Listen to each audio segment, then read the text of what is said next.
Hey everybody, what's happening? Son of a silver stacker here. In today's numismatic news and information for the 15th day of May 2022, Silver Rate Day, let's go over to GM Bullion so we can look at the spot prices. So this is where they ended the week on Friday. Gold was down 235 to 1820.09. Silver up 42 cents to 21.34. And platinum was down 255 to 957.70. And palladium was up 37.63 to 2005 and 13 cents. Look at that. Now, in stock silver, you're looking at 1,043 pieces. And what is today? Today is the Silver Raid Day. What? That's right.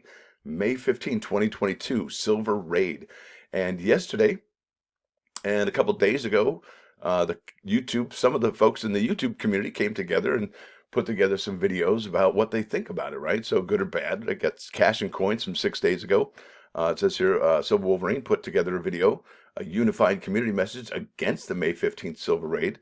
We have here Salivate Metal, Silver Raid, May 15th, spam me now. Campbell's Coins is a silver raid doomed to fail? An analysis that was 2 days ago. There's another person here. Precious metals raid must watch warning. That's so a lot of I don't want to say fear mongering because that's probably not right, but a lot of maybe watch out, look out. But there's a lot of other people that are saying this is it. Look, here we go. Here's Blue Ridge Silverhound. Beware of the planned silver raid. This is not good, guys. So a lot of people have a lot of opinions about this, but really, is the silver raid that bad? Is it that good? I think that we are in some interesting times. And if you don't think so, well, then you're probably not paying attention to the news. So let's go here to the news and find out what's what. Now, this is Reuters, and this was by, oh boy, I can't even say that name, Ashitha Shivaprasad. I'd probably just ruin that one. Anyway, so this was just dated, it's a 2-minute read just a couple days ago. Summary here, and it's May 12th, right? Just a couple days ago, a few days ago. Gold and other precious metals dropped on Thursday, with palladium shedding more than 8% as investors flocked to the dollar, driven by bets that the U.S. Federal Reserve will stick to aggressive rate hikes. So it says here, and this is all about a strong dollar, and the dollar hasn't been this strong in over 2 decades. That's 20 years, folks, 20 years. And if that's the case, if the dollar has not been this high in 20 years, well, shouldn't silver be a lot lower than it is now, right? So it says the rival safe haven dollar climbed to fresh 20-year highs, making gold less appealing for other currency holders, driven by concerns tighter monetary policies. You know what I'm talking about. Higher interest rates to tame surging inflation will hurt the global economy. Read more. And I'm going to leave a link in the description to this particular article that tells you exactly what's going on there, that silver and gold are getting beat up because the dollar is its highest in 20 years, right? So if it's its highest in 20 years, do you remember the price of gold and silver 20 years ago? You could almost pick up silver for a few bucks, $5 an ounce, right? It was 7 times less than it is now, right? And look at the silver price now. It's $21. So what happens when gold and silver are not under those pressures of the dollar being that 2-decade high, right? Well, won't silver and gold go right back up? And if that's the case, I mean, is today the day to buy? I don't know. I think that's up to you. I don't think you should listen to anybody in particular about when and when not to buy for your particular situation. And this is obviously a day that people have set up for, the big silver raid. And so what is the purpose of the silver raid, right? So what do they want to do? And why is it on a Sunday, right? So markets are closed on Sunday, right, today? So that's one thing. Does that mean they buy all the silver today, and then when the silver inventories are completely depleted, because isn't that what they want? Depletion of the inventory. Everybody do their part, right? And then okay, so the depleted inventory, and then the market adjusts when it opens up this evening, right? Lots of stuff could happen, but we don't know. We all just probably make presumptions and assumptions and theoretical guesses, but nobody can really tell what's happening. But what I do know, what I really do know, and I want to share with you, and it's not only just that dollar being strong, well, the economy, right? What's going on with the economy? Is it going up? Is it going down? Is it getting better? Is it getting worse? Right? Hmm. Yeah, well, I think you know the answer to that question. Let's move on to something more positive and more exciting. Now, this is United States Mint's going to reopen their Washington, D.C. coin store, and this is May 13th, and that is tomorrow morning. They're going to be opening up, says right here. United States Mint is reopening its Washington, D.C. coin store. That's on May 16, 2022. The store had been closed for more than 2 years to reduce the risk of the Mint employee exposure to COVID-19. Now, it says here having customers back to the store is a great opportunity for the Mint to interact with the numismatic community, said Matt Holben, Associate Director of Sales and Marketing, listening to our customers' feedback, observing their reactions, and engaging in conversation with customers lead to better product development.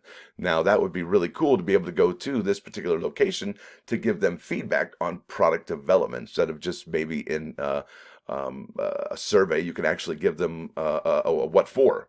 You know what I'm saying? And this is really cool right here. Now, it says here the store is giving away swag bags to the first 50 people who make a purchase. And I'm really curious to find out what's in that swag bag and how much do you have to purchase to obtain the swag bag. Really cool, really cool. Now, going to move over to one more subject. I know we're about 5.5 minutes in. This is a long, long video today, but hey, it's Sunday. What else you got going on here? So this is from the Financial Times, the LME's Operation Fightback. This is just rich, folks. It's completely you got to just, here we go. It says here, never let a crisis go to waste. This is LME's famous ring trading, yada, yada, blah. Sorry.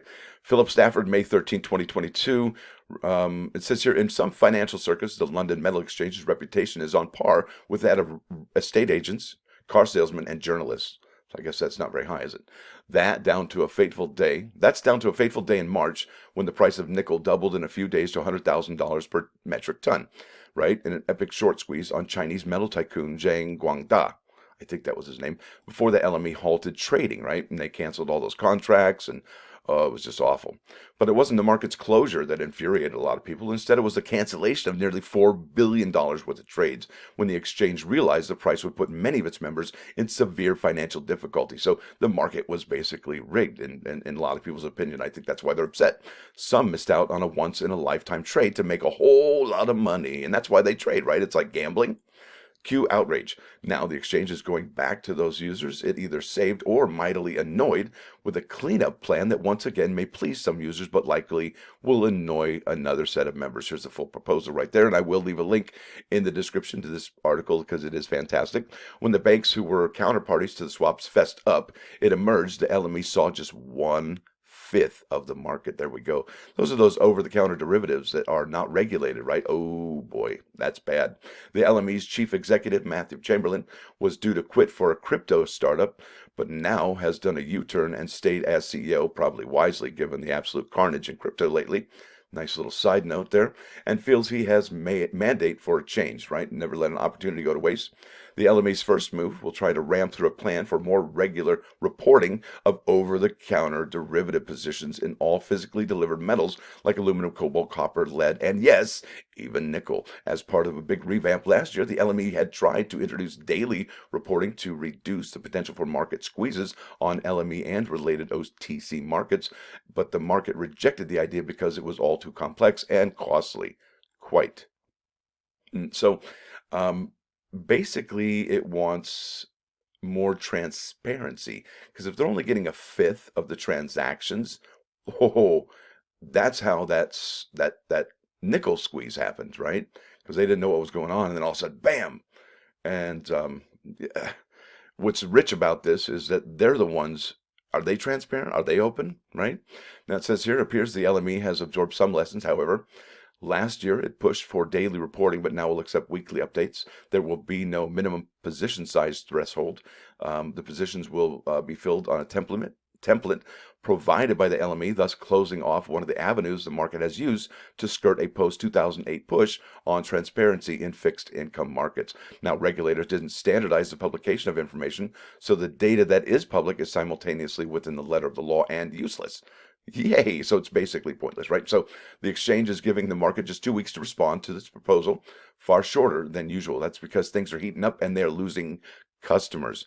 That's right. LME's urgent need to ensure that it has a clear understanding of activity that could impact on the orderly functioning of the LME's metals markets because they're going to move everything to Shanghai metals market probably. That's right.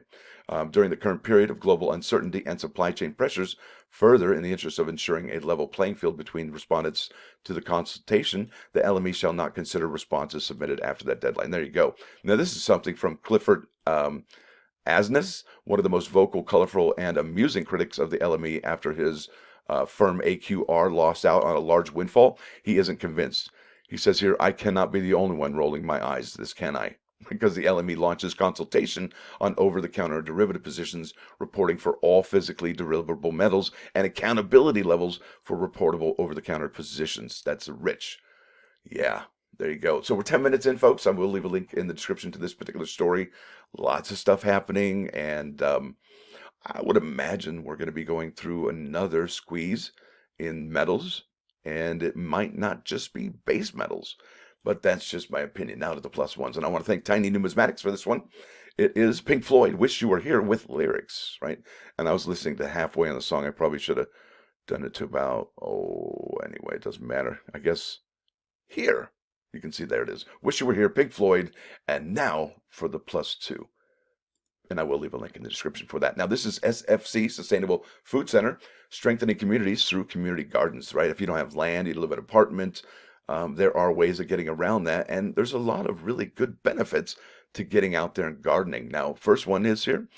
There are places to befriend your neighbors, right? Make a friend, make a buddy. If you don't know anybody, you can make a friend. Nothing wrong with making a friend. Now, they are places to learn, right? If you don't know what you're doing, there's probably going to be somebody there who can lend you a hand. Now, there are these, I can't, there are, I can't even focus. Number 3, they are sites for restoring and building health. That's right. So it's like a moderate to mild workout. And if you do it like every day or every other day, well, you'll see what happens. You'll be spry and invigorated. Now, number 4, they are a place for children and adults to explore nature in the middle of urban areas. Isn't that the truth? And number 5, they are a place to practice teamwork. That's right. What makes the dream work? Teamwork does. Now, number 6, they empower us to organize and advocate for ourselves and for our communities. Absolutely. Number 7, they provide an opportunity for people in the marginalized groups to fully participate and take on leadership roles.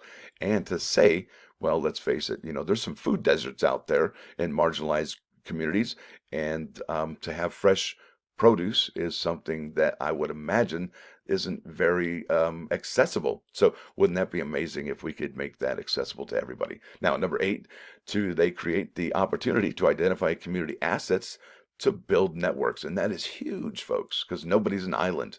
And if you're on an island, you need a bridge to connect to other folks. Now, number 9, they provide a space to carry on our food cultures. Yes.